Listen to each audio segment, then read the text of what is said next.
What's going on YouTube? Hanging out in the woods with Gary.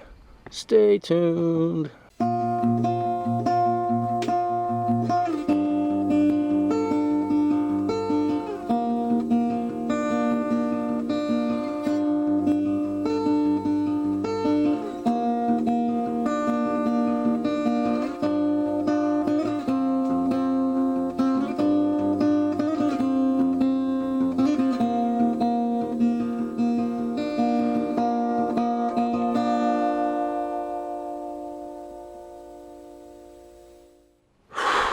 So we just had a grueling hike up the gorge, like 80 degrees out all of a sudden in New England. It's like, surprise, summer's here. It was like 40 degrees last night too. I was gonna say, we've had what? I don't think it's been above 60 in what, a month? It feels that way. Anyway. Yep. I'm just checking my arms and stuff for ticks. I took off, no, 13 ticks on the way here. That's crazy. 13 ticks, dude. Been a year for ticks. Whew. My goodness.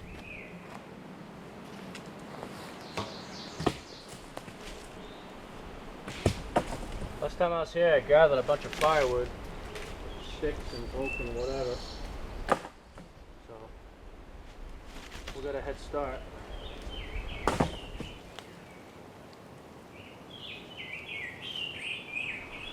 I tell you that Robinette's editor contacted me, who edits his YouTube videos, and asked if I wanted her to edit mine too. Oh yeah? Yeah. I didn't realize you used an editor. Yeah, I didn't either. Said she really liked my content, thinks I deserve more views and subs than I have. She's surprised my numbers are where they are. Knows that she can, you know, do for my channel what she did for his, kind of, sort of, you know. Yeah. Improve my views a bit anyways, whatever. I'm sure there's a price tag that goes with it too. I'm sure there's a price tag, yeah. She did mention compensation. She seemed like a nice girl. She said she's into editing and she's young and, you know, likes to help people out and, well, you know, only asking for a small compensation, one-time payment. Whatever I make off the video from that point on will be mine.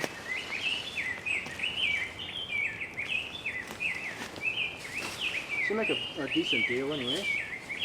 What's that? Seemed like a decent deal anyways. Yeah. I haven't replied. I mean, there's no money in YouTube, so I don't know what I could possibly compensate her with money-wise. Yeah. You know? I'll give you 10% of what it made this month. Here's $1. Sorry. You know? Them's the breaks. You know, there's no money in YouTube, sorry. You know.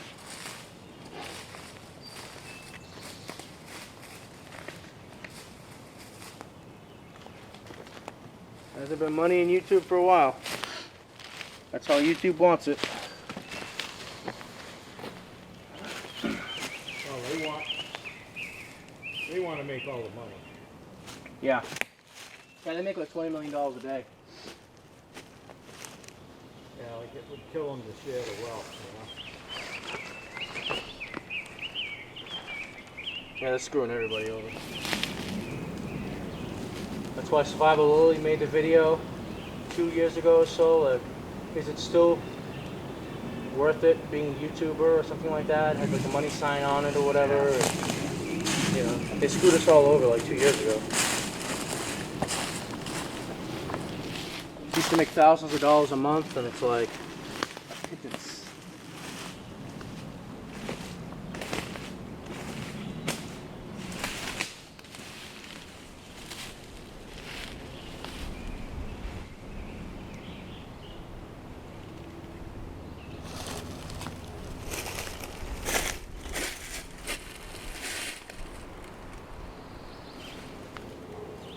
Yeah, you're right. You're like bisecting your fire pit with the edge of your tarp. Yeah. That's fine.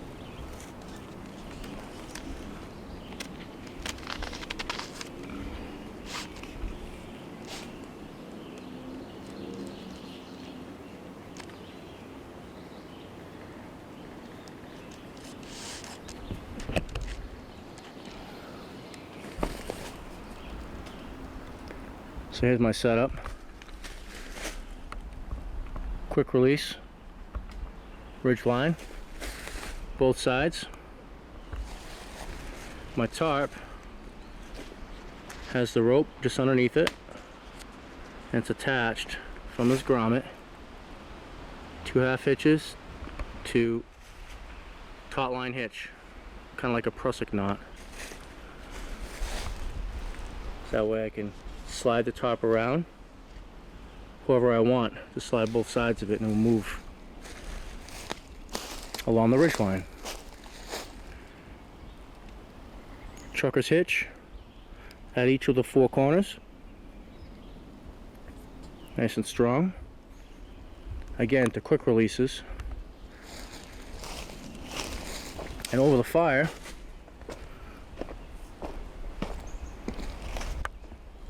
I have the side lifted a bit with the tie out in the middle, which I actually have another tie out on the other side that I'm not using. Right there. I just have another trucker's hitch holding this tight, so it's a little higher. So it's about just over 6 feet off the ground from the fire pit.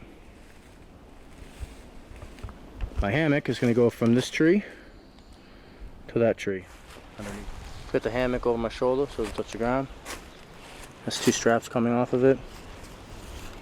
Towards the end of the right one, I'm going to put an overhand.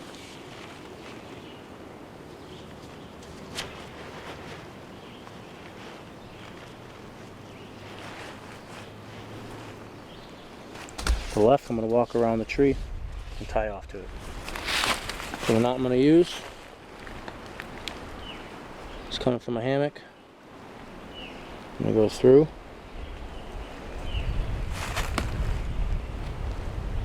The loop, I'm going to pinch my thumb. I'm going to create a quick release. And go through it twice. Another quick release.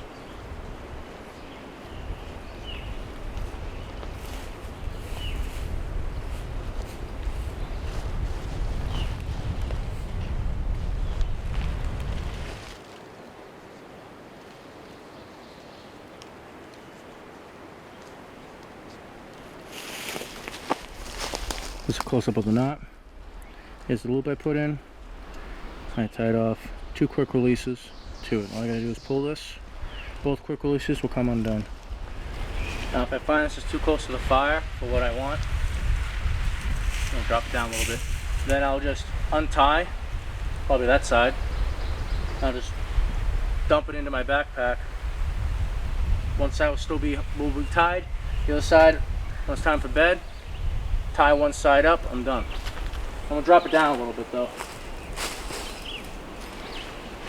Go down like a foot on each side.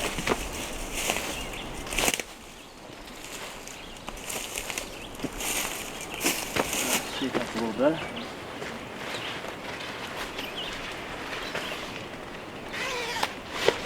Has a built-in bug net, that's cool.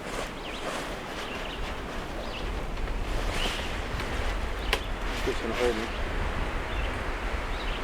Should. Holds Gary, right? I mean, you don't weigh too much more than me, but I would think you do. Take this tick off me. Another freeloader. I haven't hung in a hammock in years. I see a lot of hammock camping.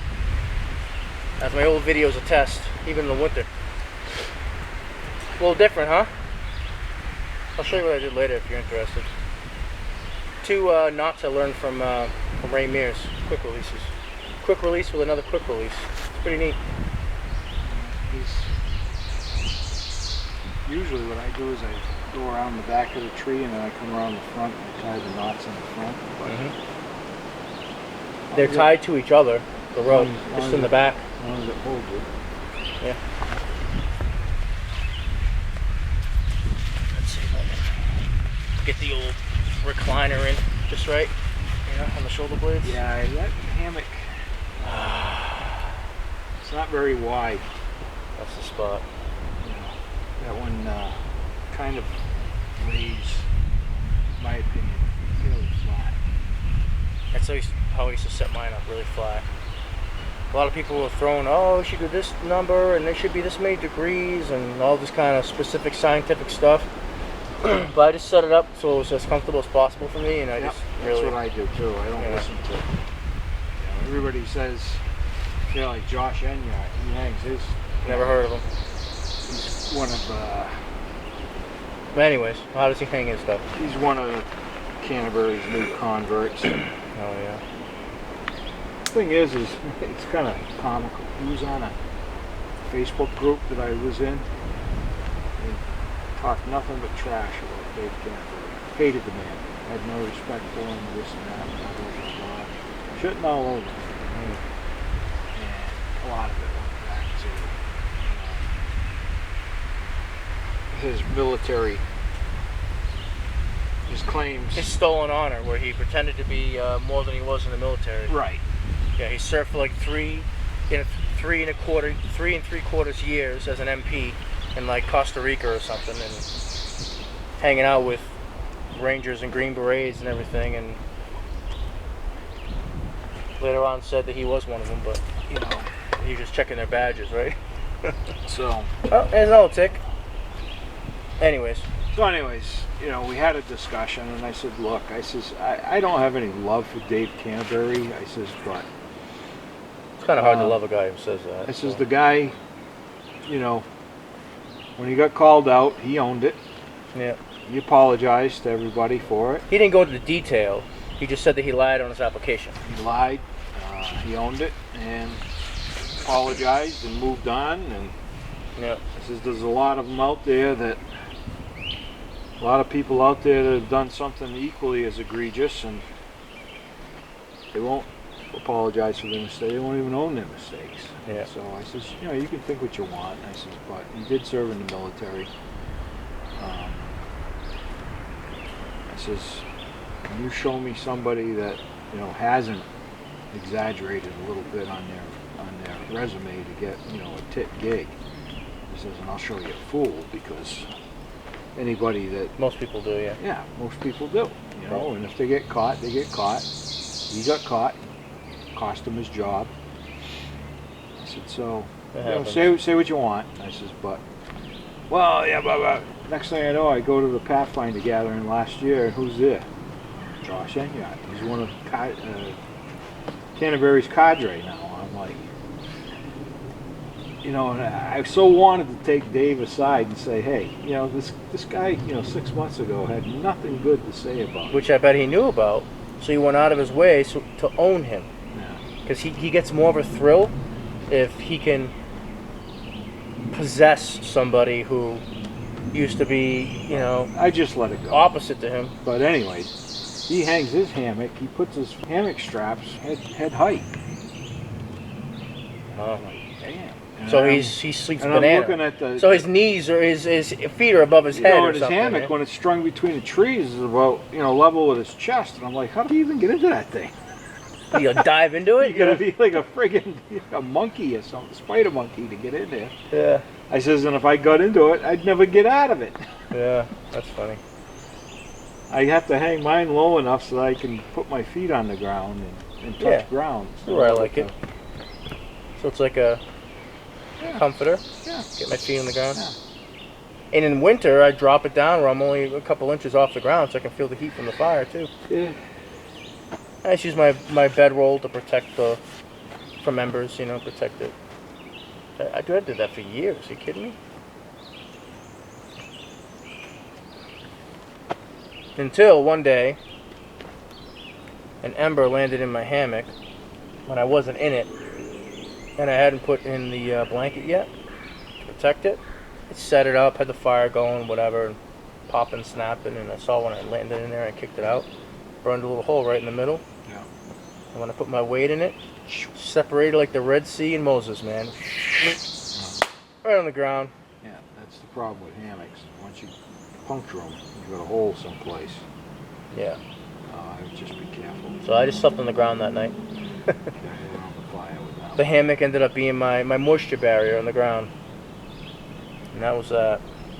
I never bought another one because I just been lazy, I guess. I didn't even buy that one. That was a gift from a friend. I've never bought a hammock. Every hammock I've ever used has been because somebody gave it to me.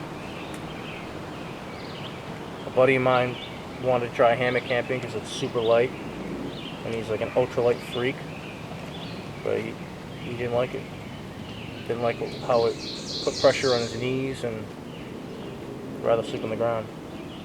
So that's that. Instead, he bought one of those ultralight tents that's like your plastic wrap in your kitchen. You let go, the tent flies away in the wind. You better stake it down. Stuff is so light, it's made of plastic wrap, you know. I whatever looked at it as a Cuban cloth or whatever, but I'm not kidding. It was like, it's like silk. You know, you play with the game, you float it up in the air. It's like his tent. Pretty cool. And he's protected from ticks and mosquitoes. Probably cut off everything that had metal on it, you know, made it as light as possible, knowing him. Pretty neat. Anyways, thanks for the hammock, man. I think she's going to do just fine. So what's the next step? I have to take a ridge line and tie it to this? You're going to run a line between the trees, and then For the netting? Yeah, because... Oh, I remember how I used to do it. I remember that. I wasn't in the middle. I used to tie off like there and only have, and just pitch it down and only literally be like 1 foot of protection on one side, and all the rest was for my living room. I used to do like a 60-40 kind of thing, or a 70-30. I used to do almost all my tarp on one side. I used to get rain a little bit, like when it came in heavy or whatever, but it wasn't that big of a deal. I never actually felt like I was too wet to sleep or anything. It wasn't a problem. Yeah, that's right. Playing that one the way I do, I don't care how hard it's raining. It never got wet again. Yeah. Especially if I put this, I mean, I got this open tonight, but usually I put the two ends right down. So Sure. once you're in there, it would take quite a gale to get in there and get you wet, I can tell you that. Yeah, I could do the same thing with this. Drop this down and have it be pitched to like right here, equal with me. So when the water runs off, it's like lower than me. And then all the rest will just be like tarp going like this. Up there, it'll be, you know, higher than that probably. So it'll be a 2-level kind of lean. Yeah, maybe I'll go hammock again. I kind of miss it, I guess. Huh. I didn't realize I did. Yeah. One thing I've learned with a hammock, typically it's helpful to have a square tarp. Yeah. Well, that's why I. Then you can hang it in that diamond configuration. Yeah, I never liked that configuration ever, no. But that's why I have the rope. That's from back my hammock days. I have the rope going underneath, not tied to things up top, not even really even going through that grommet either. Right. That grommet's tied with a rope. I can untie that, and I can literally just like right now undo the corners and just walk the tarp on the ridge line that way. It's free floating, you know? So I can have it set up any percentage I want off of there with no work at all. Mm-hmm. Even right now, all I gotta do is undo those little grommet ties that I have. Like I have a little rope tied to the grommet, and then I have that rope just tied to the ridge line. Helps even when it's packed up that way too. I just tie the ridge line and the tarp's already on it, but that's like totally not necessary. That's how I'll change the percentages, because you know the tarp will just over the ridge line, just laying on it. Yeah, I forgot that's where I got that from. My hammock days. So I could do what I said. I had only a shorter back wall, and it was almost all front. But I was using an 8x10 ultralight back then. So small that I could fit in my cargo pocket.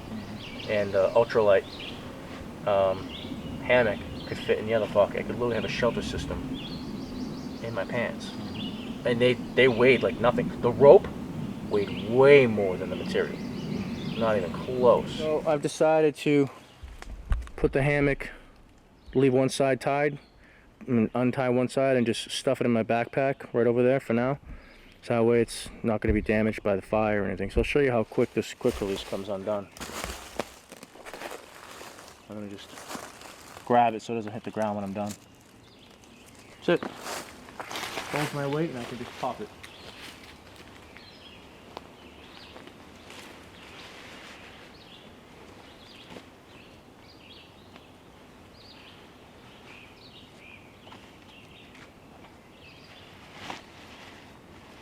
Keep it on my backpack, and after I get my stuff out for cooking and all that, I'll open up the flap, just keep it right in there. It's off the ground. Time to go to bed at night. Just tie the double quick release. I'm gonna move the bench.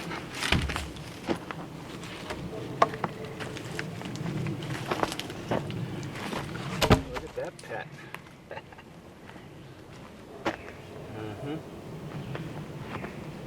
No repeat.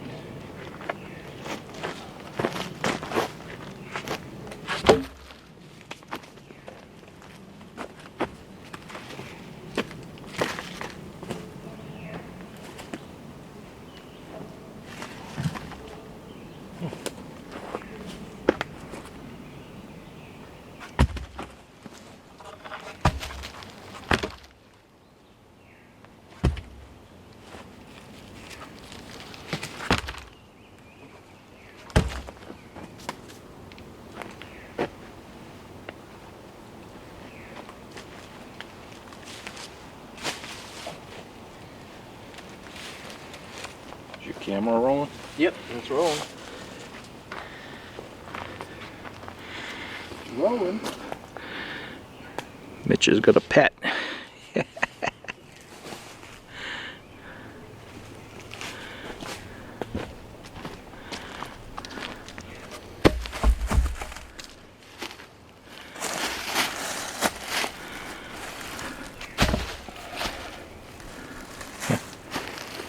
What's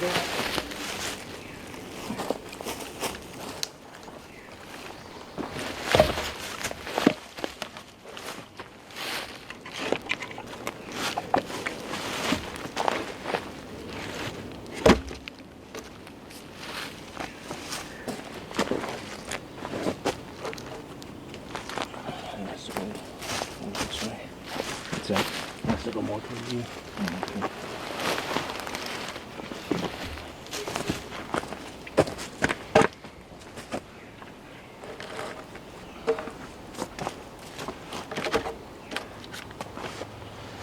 All right. Pot hook.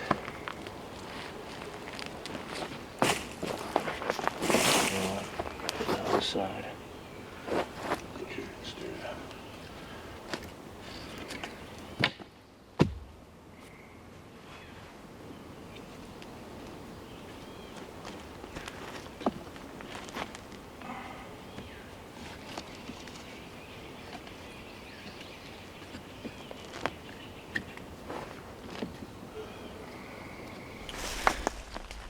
Yeah, before it was just too close. Our knees were cooking last time we were here, so create a little more space.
Oh well.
Lucky bow.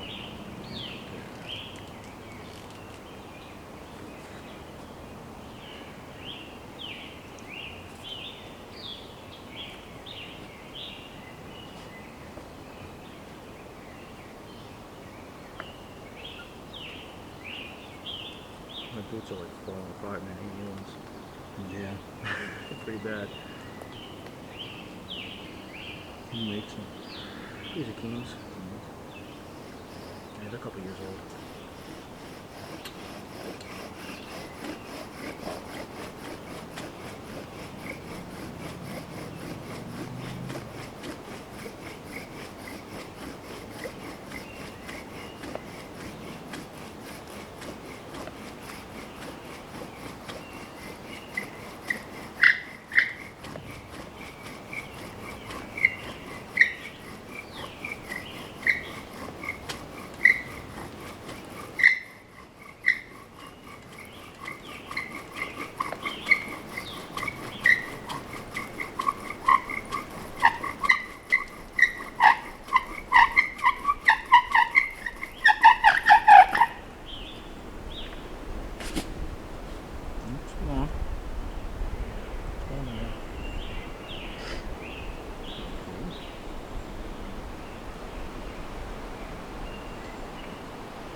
Like it?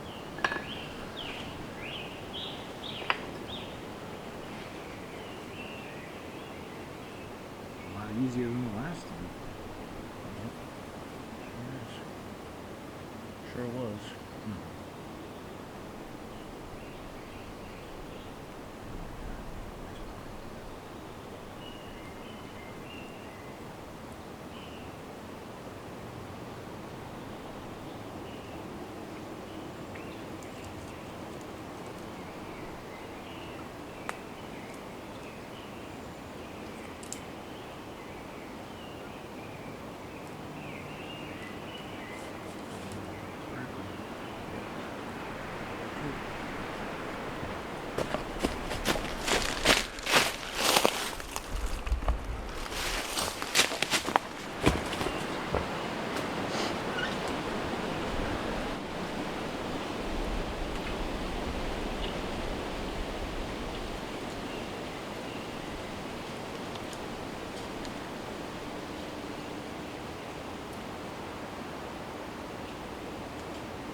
Sure.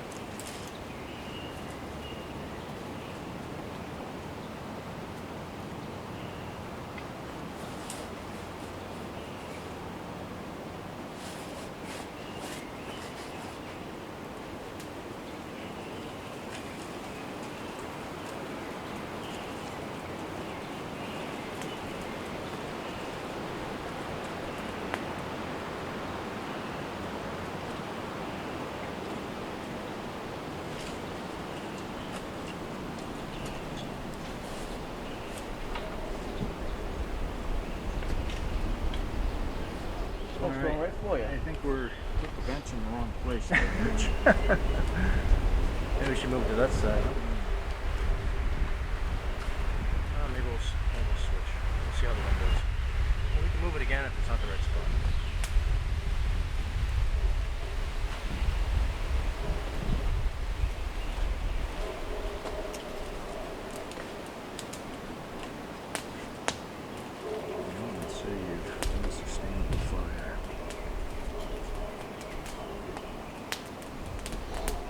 Well done. Thank you, sir.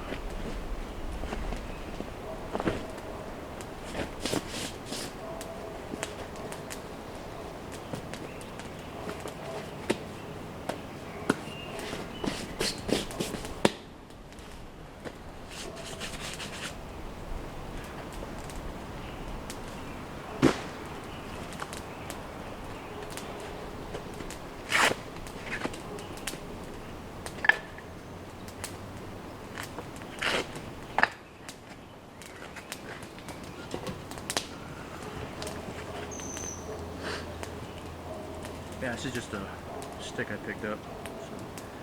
So I'll put the rope back in my friction kit, so I can just grab a stick next time. Yeah. And let's burn this.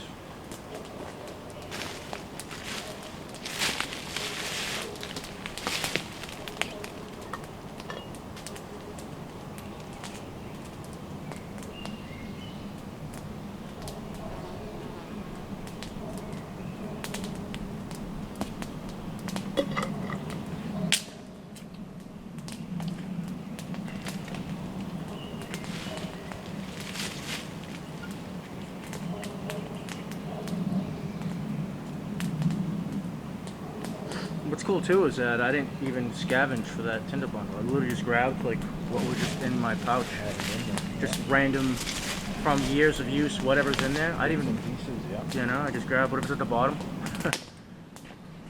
Use whatever I had.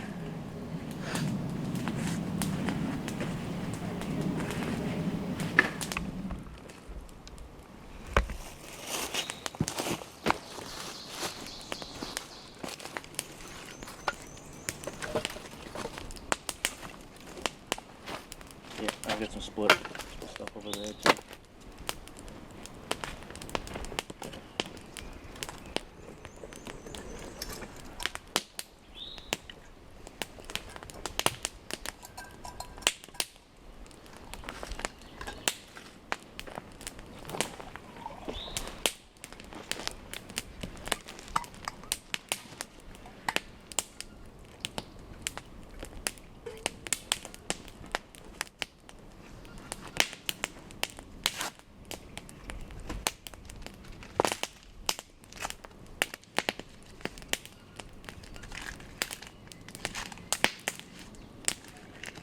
Fire's not hot at all, huh? Not so bad over here. Get downwind of it though. Yeah. Maybe we'll put the fire on that side. I mean the what do we call it? The bench. This should be quicker than getting the rocks. I don't know where the cooking rocks are at all right now. All that stuff.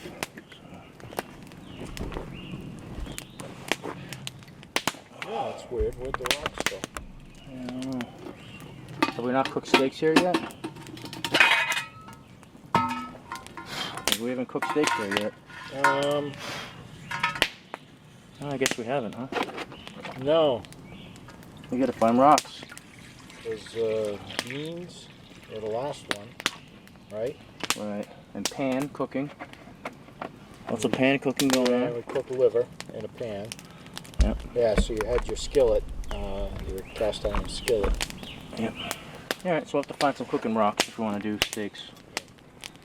Not a big deal. There's a lot of rocks nearby. No, and I got my iron skillet there too. I'll do that.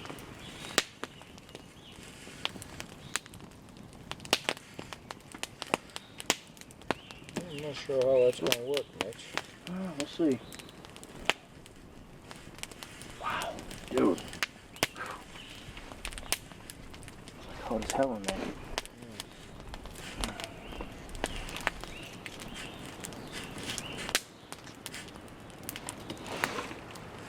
Man, I gotta like shield my face to get in there.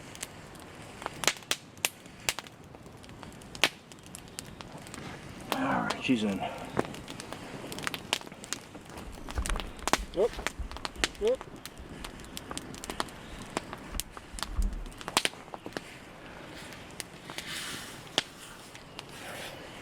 Slipping, is it? Yeah.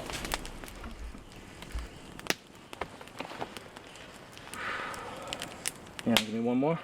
One piece of wood. Thanks. Wow, that fire's hot.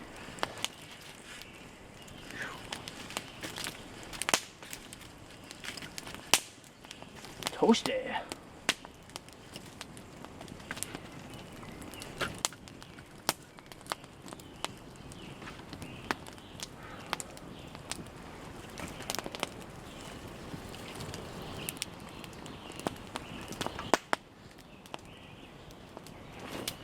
flames in the face.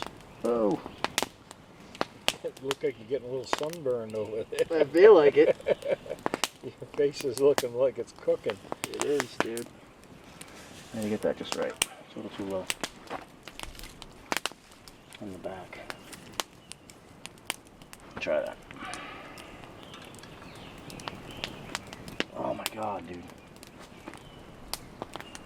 Prevailing wind today is this way, for sure. Alright, that'll work. Wow. Fire in the face.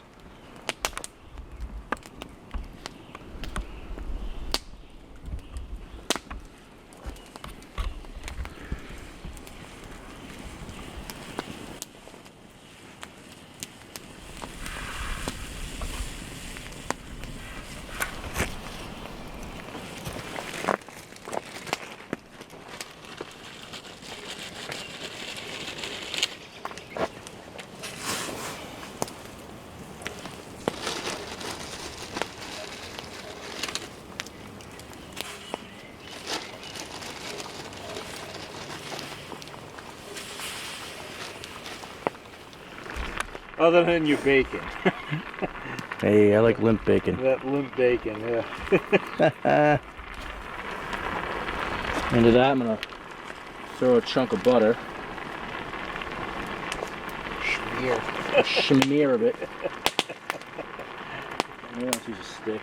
Whatever, dude. Savage. There we go.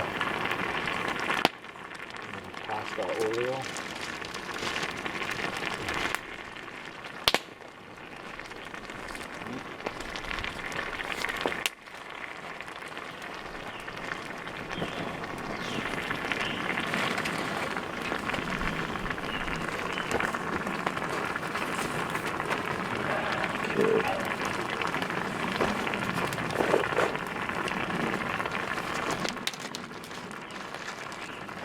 And some bay seasoning. Oh no, Bell. Bells. The green yellow, the yellow box with the green powder. Yeah. Bell. Some salt.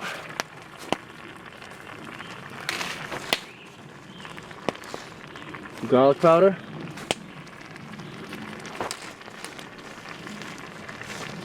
Onion powder.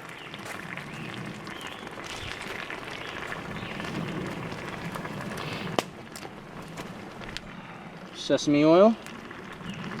So it came from one of those packets, you know, oodles and noodles kind of stuff, but like one that's not poisonous for you. A natural one. Oh, natural. And some chicken stock powder. That's gonna taste awful.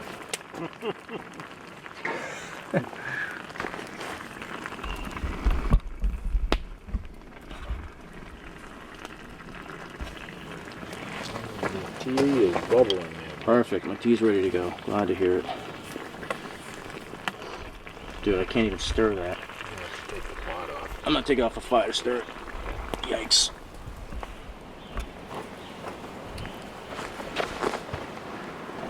Mix that in.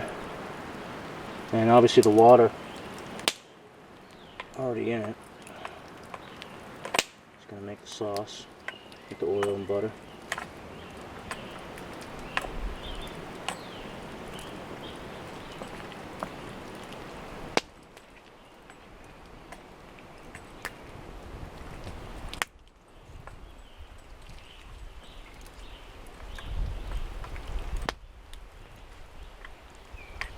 After you stirred that up, if you covered it up and let it set,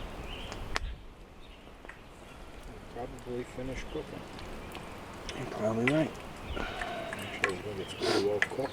I think it's pretty much there. I think I might just throw it on just to blast it with some heat, with the flavoring, and just before I drop it in your bowl kind of thing. I think it's done, dude. Yep.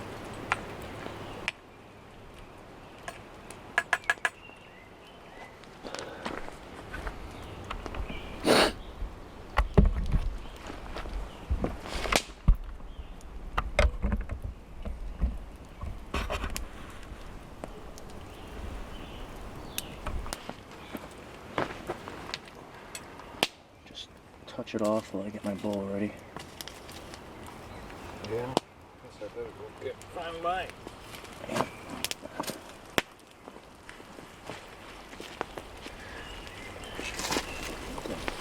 Oh, really? Yeah. Done, man. She's done.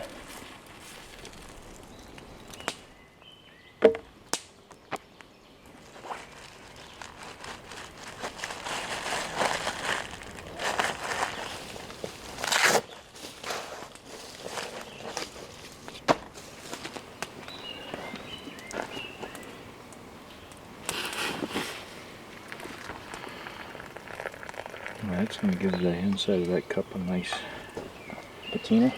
patina over time.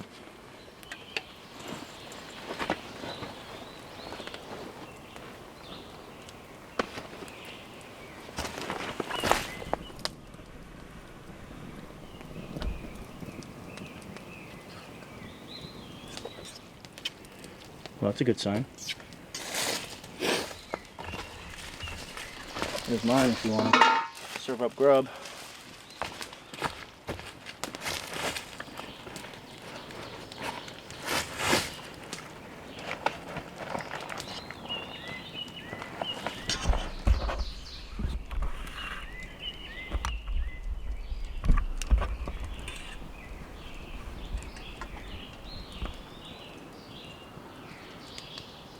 Thank you, sir. Oh, it does smell good. It just hit me. Perfect.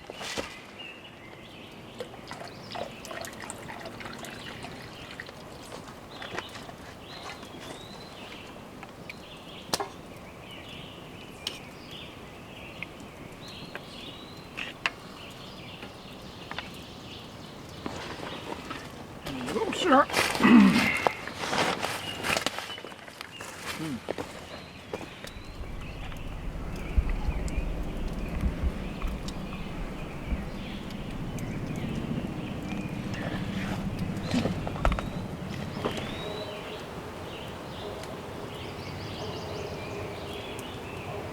I love how wood doesn't transfer the heat.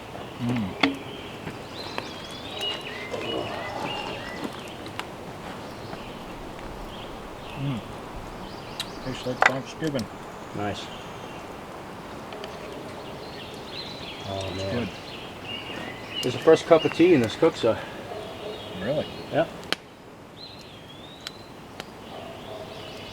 Oh, it's lovely. What'd you make that out of? Birch. Birch. Gray birch from my dad's yard. Mm-hmm. He got sick and died. Yeah, buddy. That's the same one you made the ladle from? Exactly. I made a bunch of stuff from it. I made like maybe maybe 10, 12, 14 cookses from it. Really? Yeah, I just have them in a bag at home. Wow. Just practicing, you know. Just trying to get good at it. I don't feel like they're good enough to sell yet, so they're just kind of sitting in a bag. I just stare at them and try to make the next one better.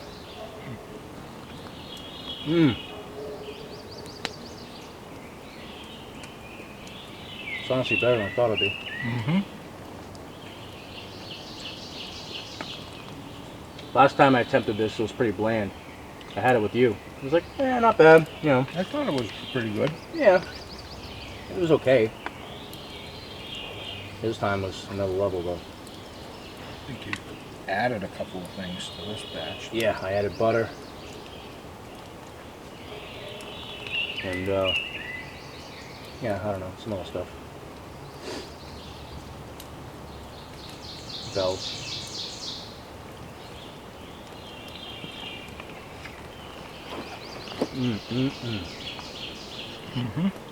I'll follow us up with some ribeyes. How's that sound? Oh, yeah. That sounds terrible, huh? Awful dinner. You were spot on the pasta when to take it off. Nice and firm. Yeah, it's right there. It's right on the edge. No, it's perfect. You Yep. nailed it. Which has not always been the case for me for the pasta on a fire. It's tricky. It is. I used to make pasta at classes when I used to teach classes over down in Dartmouth, Oh yeah. and I used to supply meals, you know, and one of them was pasta. Not easy. I have to dice up a bunch of veggies and stuff and put them in a pan, garlic and onions and a jar sauce into a skillet, iron, and have one of my big buckets boiling pasta, and that pasta runs away from you quick in that big bucket, and you can't get it all out quick. Yeah. You have to, it just like turns on you, Yeah. and you're literally boiling like a gallon of water, so it's not something you can easily pick up and dump out quick. Right. It's, you know, it's pretty unwieldy. It's not easy.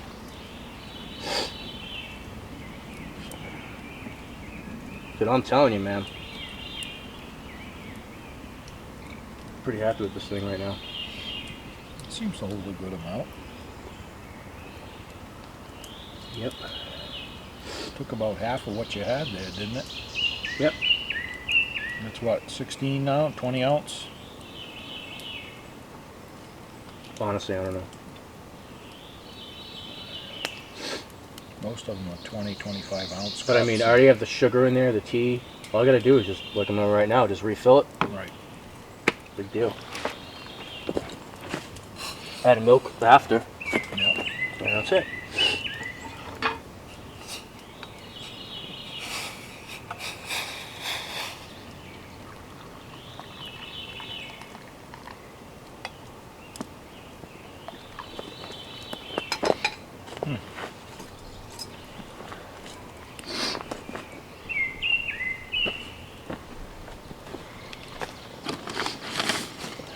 Yeah, this was the Appetizer. inaugural run of this cook show. No. That's what I was gonna say. And yes, that was also the appetizer. Not too shabby, my friend. Nope.